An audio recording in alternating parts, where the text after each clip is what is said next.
The most important thing that we do is increase the performance and efficiency of our next generation. So Blackwell is many times more performant than Hopper at the same level of power used. And so that's energy efficiency. More performance with the same amount of power or same performance at a lower power. And that's number one. And the second is using liquid cooling. We support air cooling, we support liquid cooling, but liquid cooling is a lot more energy efficient. And so the combination of all of that, you're going to get a pretty large step up. But the important thing to also realize is that AI doesn't really care where it goes to school. And so increasingly, we're going to see AI be trained somewhere else, have that model come back and be used near the population or even running on your PC or your phone. And so we're going to train large models, but the goal is not to run the large models necessarily all the time. You can surely do that for some of the premium services and the very high value AIs. But it's very likely that these large models would then help to train and teach smaller models. And what we'll end up doing is have few large models that are able to train a whole bunch of small models, and they run everywhere. The most influential stakeholder groups in Nvidia Corporation should be known to all investors. And the institutions with 66% ownership are the group with the largest share of the pie. Stated differently, the group has the greatest potential for growth. Losing money on investments is something that no shareholder enjoys, especially institutional investors whose assets witnessed a 7.7% value decline last week. Nevertheless, their overall losses might have been lessened by the 146% one-year gains. Nonetheless, we would anticipate that they would be alert for any future vulnerabilities. We can see a closer look at the various Nvidia ownership groups in the chart below. Institutional investors frequently contrast their own returns with those of an index that is widely tracked. As a result, they typically do think about purchasing larger businesses that are represented in the pertinent benchmark index. As you can see, Nvidia is fairly well owned by institutional investors. This implies a certain level of credibility with experienced investors. However, since institutions, like everyone else, occasionally make poor investment decisions, we cannot rely only on that fact. If multiple institutions have divergent views on a certain stock at the same time, the share price may drop precipitously. For this reason, it's worthwhile to review Nvidia's financial history below. The future is, after all, what counts most. Researching a company's institutional ownership can be valuable, but it's also a good idea to look into analyst recommendations to have a better understanding of a stock's predicted performance. It could be worthwhile to check out the forecasts made by the many analysts that cover the stock. Though the exact definition of an insider can vary, board members are nearly universally regarded as insiders. The CEO, even if a member of the board, will report to it. Company management runs the business. When insider ownership indicates that the company's management are acting as its real owners, it is a good thing. If you want to keep up with Nvidia's latest updates and keep up with the stock market latest news, you can subscribe to our investing tutorial channel as we post daily updates about the biggest changes and catalysts in the market, so click the subscribe button if you don't want to miss the newest market updates. Now back to today's video.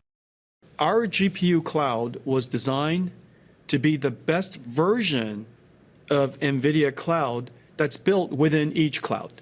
NVIDIA DGX Cloud is built inside GCP, inside Azure, inside AWS, inside OCI. And so we build our clouds within theirs so that we can implement our best version of our cloud, work with them to make that cloud, that infrastructure, that AI infrastructure, the NVIDIA infrastructure, as performant, as great TCO as possible. And so that strategy has worked incredibly well. And of course, we are large consumers of it because we create a lot of AI ourselves, because our chips aren't possible to design without AI, our software is not possible to write without AI. And so we use it ourselves, tremendous amount of it. Self-driving cars, the general robotics work that we're doing, the Omniverse work that we're doing. So we're using the DGX Cloud for ourselves. We also use it for an AI foundry. We make AI models for companies that would like to have expertise in doing so. And so we are AI We're a foundry for AI, like TSMC is a foundry for our chips. And so there are three fundamental reasons why we do it. One is to have the best version of NVIDIA inside all the clouds. Two, because we're a large consumer ourselves. And third, because we use it for AI foundry to help every other company.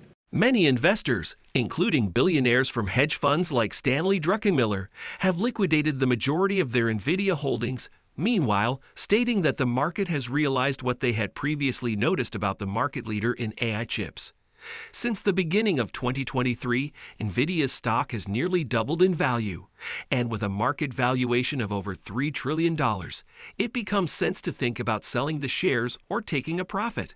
An AI bubble is already brewing since the industry has advanced so quickly, while producing relatively little in the way of new software or killer apps. Page has allegedly been saying to Google employees, "I am willing to go bankrupt rather than lose this race."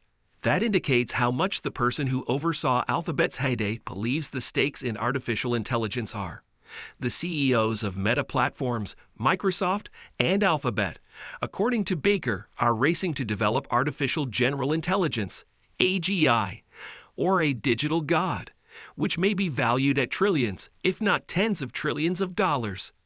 Additionally, he clarified that the models must scale, that is, become better as they get bigger, in order for the tech giants to succeed. According to most tech CEOs, artificial intelligence, AI, has the potential to be more disruptive than any invention in history, even the internet. In December of last year, OpenAI CEO Sam Altman, for instance, stated to Time magazine, "I think AGI will be the most powerful technology humanity has yet invented." Put another way, tech giants like Page and the current class of Magnificent Seven CEOs believe that Wall Street analysts who simply looked at ROI are being naive. When a disruptive technology like this emerges, it's important to recognize it rather than just focusing on a one-quarter increase in capital outlay. So what does this really mean for NVIDIA's stock? Let's find out. But first, if you made it this far into the video, thank you. These videos take a lot of effort and time to make, so if you enjoyed them, please hit the like button, subscribe to the channel. This goes a long way in helping us grow. That said, back to the video. Nvidia has been unstoppable for months, but its stock has taken a beating this week for reasons that show just how little Wall Street understands about chip making. Nvidia boss Jensen Huang just confirmed rumors that his company's new Blackwell AI chip had hit some production snags and has been delayed. We're going to have lots and lots of supply, and we will be able to ramp starting in Q4. For anyone in Silicon Valley, the takeaway here would be simple. Hardware is hard. These temporary blips happen, especially when Nvidia has pledged to update its flagship chips every single year. But on Wall Street, the reaction was sell. Traders pushed shares down as much as 8.4% after hours, and it didn't improve the next day either. As someone who watches Nvidia closely, I think traders are overreacting. Just look at Nvidia's overall margins. They're still enormous, and its year-on-year revenue has grown 121%. Nvidia is still beating estimates. It's just beating them by slightly less than it was before. Even now, shares are up more than 20% in 3 months after a brief moment of panic at the beginning of August. And the company's extraordinary profit margins have risen every quarter since the launch of ChatGPT. What else does Wall Street expect? It's all a bit silly to me. Like I said, hardware is hard, but when it comes to AI hardware, Nvidia is still the best. Huang has Blackwell orders coming out of his ears, and there's still long waiting lists for its current AI chips. If Nvidia's investors want something to actually worry about, there's of course the distinct possibility that AI is overhyped. But that's not a problem for today or even for next year. It will likely take billions more dollars spent on Nvidia chips before we find out. Until then, investors should try not to overreact to the inevitable bumps in the road. If you're still debating whether or not to sell your NVIDIA stock, the aforementioned comments highlight the predicted long-term impact of generative AI technology, which is based in part on NVIDIA components. The most important player in the AI revolution is NVIDIA. On the other hand, NVIDIA might very well face consequences in the near future. Fears over AI's potential lack of return on investment are anticipated to eventually drive down the price, and NVIDIA's explosive growth rate will eventually slow. the competition to be first in AI should guarantee investors' demand for Nvidia's components going forward. However, worries regarding its pricing, sluggish growth, and competition are legitimate. At $3 trillion, its upside is now more constrained. Long-term stock ownership still seems like the best course of action, but investors should expect volatility. After all, as per Page's assertion, losing the AI race would result in bankruptcy, which would be problematic for both Alphabet and Nvidia.